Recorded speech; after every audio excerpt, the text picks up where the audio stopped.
Hey guys, how's it going? My name is Adam. Today I'm going to show you how to turn on live voicemail on iPhone.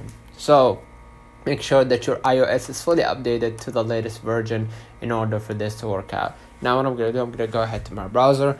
Basically, if you want to turn on the live voicemail, you need to go to the settings, phone, and then live voicemail. Turn on the switch for live voicemail if it's not already on. You can send a call to a live voicemail by tapping a small voicemail button that appears at the top of the screen. So probably that will work for new generation iPhones, but let's try it out.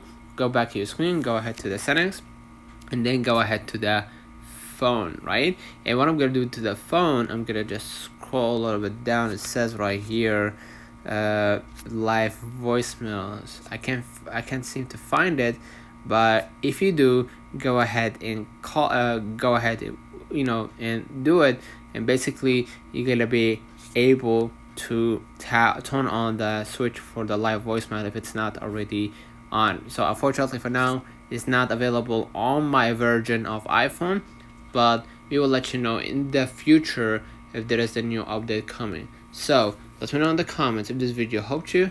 Don't forget to like and subscribe. Turn on the notification bell to receive every video we upload. Thank you for watching.